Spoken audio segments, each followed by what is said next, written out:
Tears of the Kingdom has finally arrived, and it's an absolutely massive adventure full of surprises around every corner.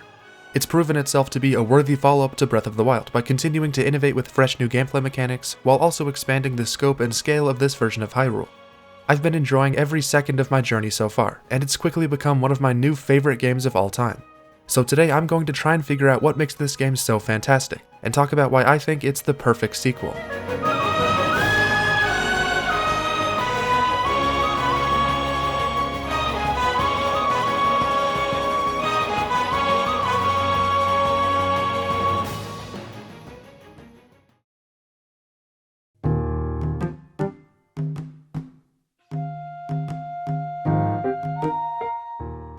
Easily the most impressive part of this game has been how different it feels to explore Hyrule.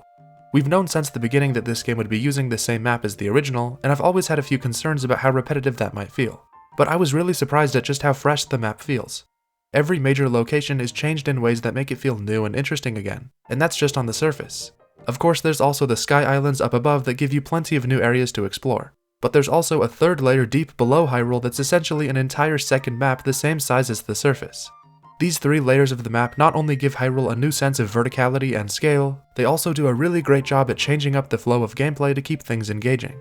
The surface exploration is mostly based around visiting old locations and seeing what's changed, which is way more fun than I thought it would be. Going over to Terrytown and seeing how the town I helped build has expanded was great. It feels like catching up with old friends that I haven't seen in a while, which is an experience that no other Zelda game really offers. Then there's the Sky Islands, where you have to focus on how to travel between them with all sorts of different flying machines. There aren't quite as many islands in the sky as I wish there were, but there are still enough to feel substantial. And exploration in the depths revolves around lighting up your surroundings since it's pitch black down here. This is a total shakeup of the Breath of the Wild formula since you have to consistently keep interacting with your immediate surroundings instead of just running past everything. All three of these layers have a unique aesthetic and vibe, with the combat, characters, and music feeling different for each one. It's great that there are no Korok seeds or shrines to find in the depths, as that helps break up the usual gameplay loop. Instead, there's a new loop of traveling between light routes and following statues. It almost feels like there's 3 games in one here, and bouncing between sections throughout the game is always enjoyable. Take the towers for example. In the first game you would climb to the top of these super tall structures, but once you reached the top all you could really do was glide back to the ground. But in the sequel, towers launch you high up into the sky, where you can choose to either fall back to the surface or go straight into exploring the Sky Islands. And while on the surface, there are always a few chasm entrances around you, so at any time you can choose to dive deep underground and do stuff down there. All of this, and I haven't even mentioned caves yet, which are another huge improvement to the surface that gives you so much more to explore. In comparison to Tears of the Kingdom, Breath of the Wild's map seems sort of empty and almost small, and I don't mean that as an insult to Breath of the Wild, as that game was hugely impactful at the time and still is today. But Tears of the Kingdom did its job as a sequel perfectly and outdid its predecessor in every way when it comes to exploration.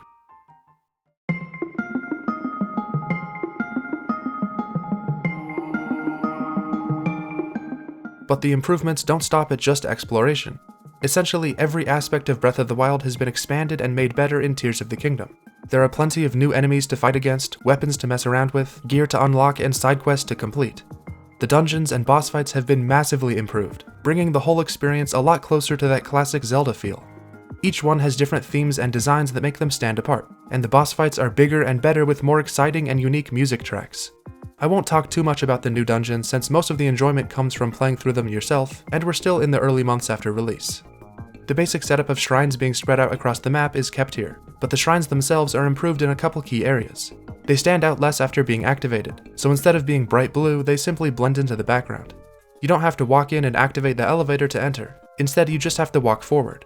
The visual theme inside the shrines is also a lot less defined, which might sound like a bad thing, but it actually makes it feel way less repetitive.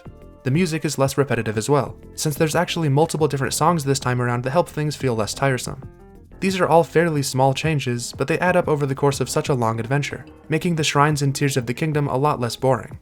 Then there's weapon durability. Love it or hate it, it's an essential core aspect of these games' designs. But that doesn't mean it can't be improved, which is exactly what they did. Basically every base weapon is super weak, so you have to fuse them with other objects or weapons to make them usable, which makes it feel more like a weapon crafting system instead of just a breaking one. If one of my high damage weapons break, I can simply make a new one from the items in my inventory. It also gives you a reason to engage with the combat, as the best fuse materials come from high level monsters.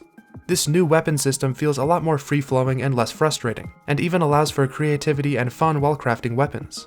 Speaking of creativity, the new Ultra Hand ability gives you limitless potential for creating all sorts of things, from super long bridges to big flying machines. This feels like a fantastic new expansion on the Magnesis rune from the first game, where now you can not only pick stuff up to move it around, but you can also attach it all together, which is where the real fun begins. The first game gave you a few tools to mess around with, but Tears of the Kingdom gives you full control to put all these pieces together. A large majority of the puzzles in this game involve using Ultra Hand, and I still feel like I haven't seen every possibility for clever puzzles, proving just how dynamic and complex this ability is. It also gives you a lot more options for traversal, as building ridiculous vehicles to get around is usually quicker and more effective than simply walking or climbing.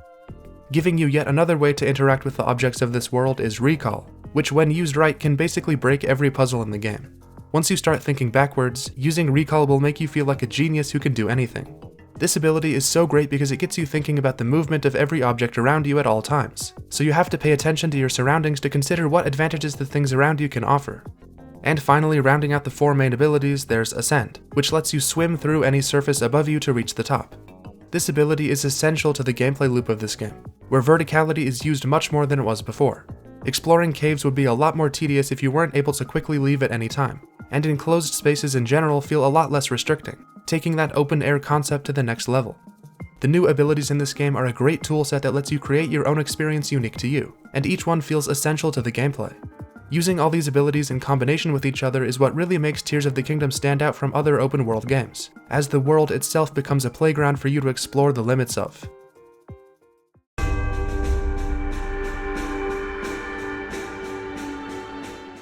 This game doesn't try to totally reinvent the story structure of Breath of the Wild. Instead, it focuses on bringing out the potential of what this kind of story can be. The opening is a lot more cinematic and engaging, with an eerie atmosphere that pulls you right into the story. It still has that giant open-feeling tutorial like the Great Plateau in the first game, but simply having this short 15-minute setup does so much for the narrative overall. The scattered memory format returns, which was disappointing to me at first, until I realized that these are less like forgotten memories and are inherently tied to the current day story a lot more. In Breath of the Wild, the memories had little to no effect on the present, but here you get to see a current day Zelda doing her best to set up things that will continue on into the future and directly affect Link's quest. I still prefer a more typical linear Zelda story structure, but I understand why it has to be this way for the open world to be as free as it is, and there's no doubt that this is a big improvement over Breath of the Wild's approach to story. Personally, the story isn't my favorite part of this new Zelda formula. It's the moment-to-moment gameplay of exploration that makes it feel so magical. Everything I've covered so far is why Tears of the Kingdom is a perfect sequel, but that doesn't mean it's a perfect game, as no game is. There are some repetitive story cutscenes that get old really fast. Hearing pretty much the exact same imprisoning war story so many times gets boring.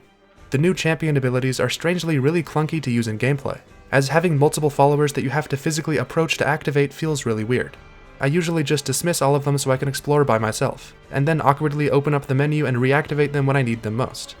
The dungeons all have the same Zonai construct enemies in them, which is a little disappointing as the theming is so strong otherwise. And finally, you still can't pet the dogs. But these are really just minor complaints, and I can easily overlook them with everything this game does right. There are also a few minor improvements, like being able to switch weapons after opening a chest when your inventory is full, finally having rain gear and elixirs you can use to climb during bad weather, and the more interesting loading screen that shows your location on the map. I also really appreciate the slightly more interesting title screen. There are also plenty of UI changes and updates that make the whole game a much smoother experience. And since it's a Zelda game, of course the soundtrack is absolutely incredible. So many fantastic songs and themes, and a lot of them dynamically change depending on what you're currently doing. I might even make an entire video going over all the amazing music in this game since there's just so much to cover.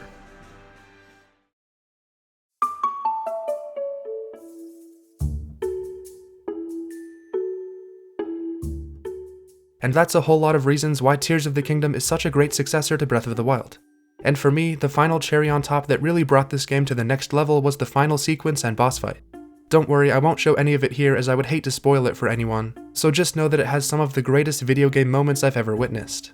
There's so much more I could talk about with this game, as it just has so much meaningful content to discuss. I've just barely scratched the surface of everything this game is, but I don't want to overwhelm myself by trying to cover all of it right after launch, and I'm sure I'll continue talking about this game for long into the future. This game has been everything I hoped for and more, building on everything great about Breath of the Wild while embracing more of the classic Zelda elements I love so much. It also does so much brand new stuff that I never could have imagined myself, and discovering every surprise scattered across the map has been so much fun. It simultaneously feels like a new and exciting adventure while still keeping that core quiet magic that made Breath of the Wild so special. I'd love to hear your thoughts on this game, so share all your opinions and stories down in the comments. It's so cool how everyone has a different first experience thanks to how truly free and open the world is. It was honestly pretty painful to stop playing Tears of the Kingdom long enough to make this video, so if you'll excuse me, I'm going to go back to exploring Hyrule now. Thanks for watching guys, and I'll see ya in the next one.